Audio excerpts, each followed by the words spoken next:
Hello, good evening, and thank you for tuning in again. It's Simon, the Ranting Revolutionary. Glad to be with you on this Sunday evening. And the first thing I have to say is that I thoroughly enjoyed doing the Preston Dennett interview.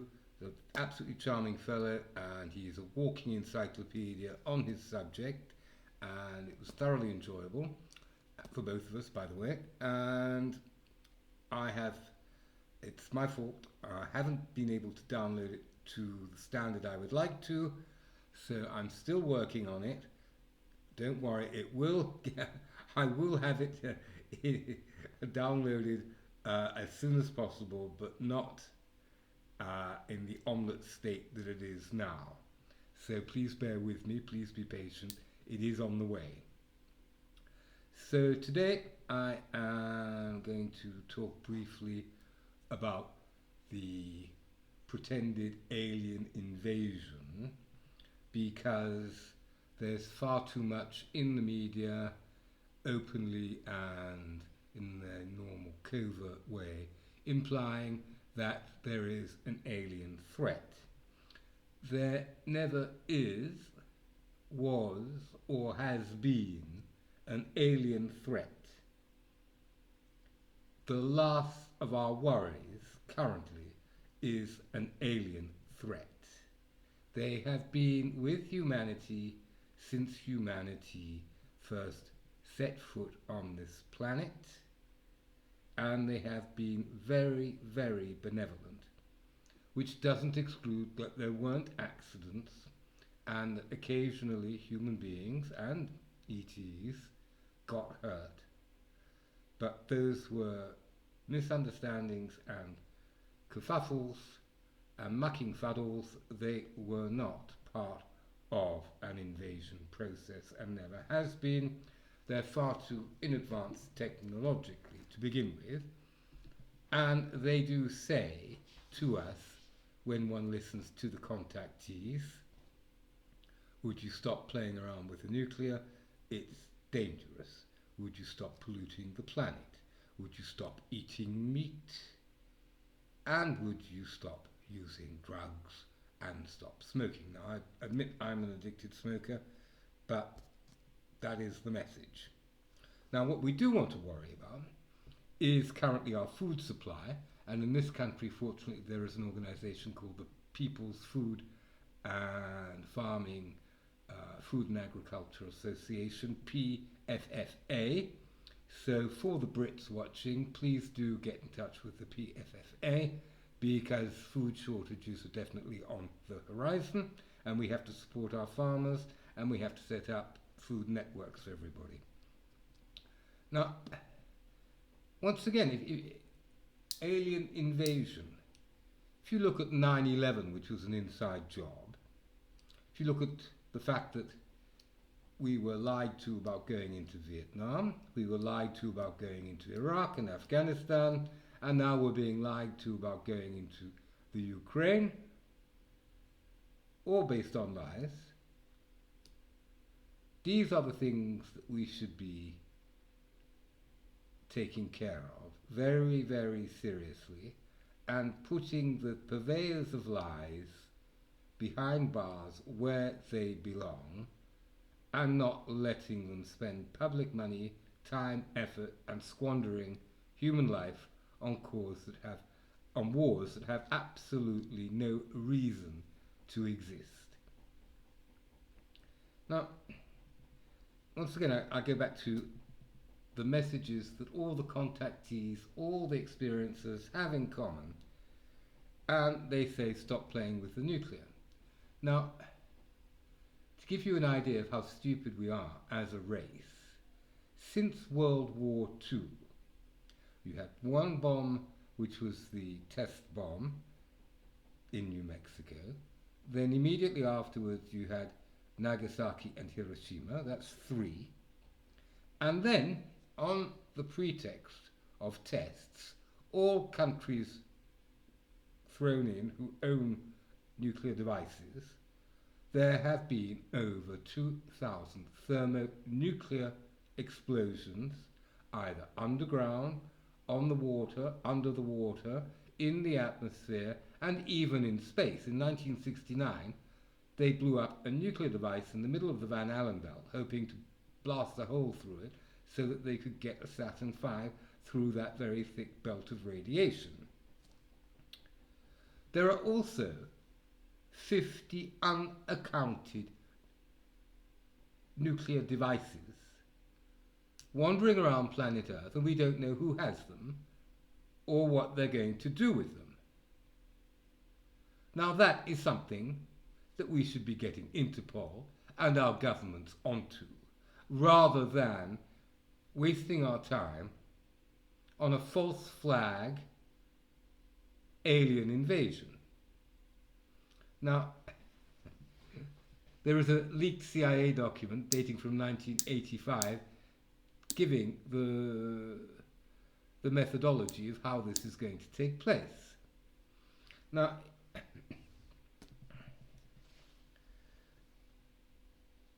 there's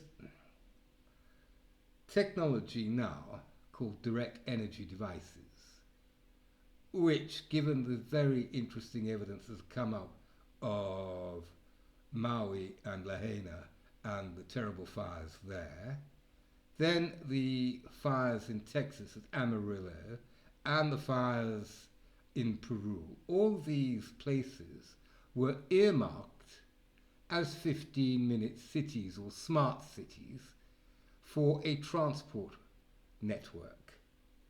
Not quite the Silk Road, the Western version thereof, if I understand correctly. So,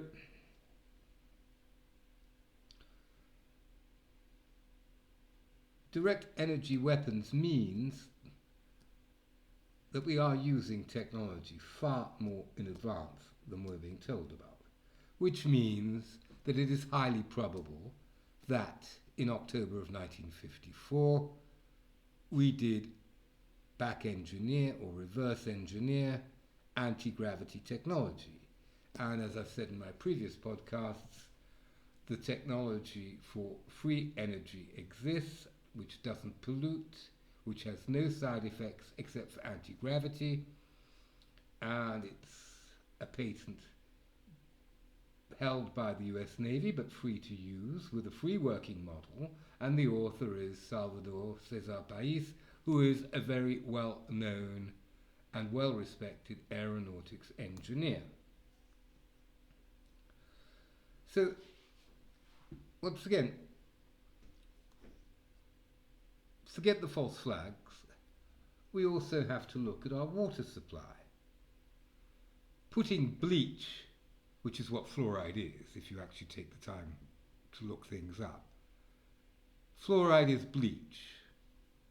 They even put it in the fuel for rockets and missiles, because you get more boom or more thrust, right? But it's not good for anything biological, which is us. And it might get your teeth a little bit cleaner when you brush them, but if you ingurgitate this stuff, it hits your brain. It's the first victim. And the part of the brain it hits, interestingly enough, is the part of the brain that is concerned with self-determination. And experiments were done on prisoners in both Stalin's gulags and Hitler's camps, right? Before and during the Second World War. So, let's just worry about our food supply, our water supply, and, by the way, our atmosphere, because the chemtrails are getting completely out of hand. Temperature is well below seasonal norms for May and the end of April. Far too much rainfall for England, and we know England's rather wet, but it's definitely not within the norms. And no, we're not burning up with heat. It's quite the reverse. One would think one's going into a new ice age. But I'm not. I'm just exaggerating here. I'm not spreading panic. We're not going to be in the ice age quite yet. But it's definitely not good for crops, and therefore not good for cattle and the livestock, and not good for our food supply.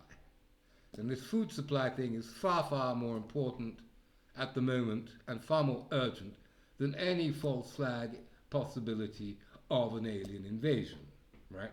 They've been around too long, they're far too much in advance. When they want something like water, they come down over a reservoir or a lake, and they just draw the water up and off they go, right? And it's very much the same with other natural resources. And once again, when you take the time to read the enormous amounts of literature on this subject with real contactees, real experiences, whose experience has either been validated by multiple witnesses or by expert hypnotists and experts in their field who've done the work properly, there are basically 3 messages. 4. 1. Anti-nuclear. Stop playing around with this stuff, not only in terms of weapons, but also as a power supply. You don't need it. We do have 0-point energy.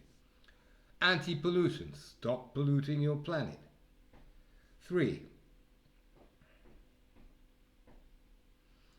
Stop the drugs and the smoking, and become a vegetarian. 4 main messages. Stop the drugs and the smoking, stop eating meat, become a vegetarian, stop polluting the planet, stop the thermonuclear toys, right? So, all is not lost. Our brain has increased in size by 200 milliliters since the French Revolution. French Revolution took place in 1789, so here we are 200 odd years later, and we have theoretically evolved in some ways. Now there's no point in having very advanced technology if we don't, and this is the other ET message, we don't have the spiritual evolution, the ethical, the moral evolution for basically the equivalent power of 1 or 2 or more suns, S-U-N-S, right? Because this is what we're looking at. We do need that spiritual evolution. And that spiritual evolution comes from within, and the only way we can measure it is by our actions. So our actions have to be pro-survival.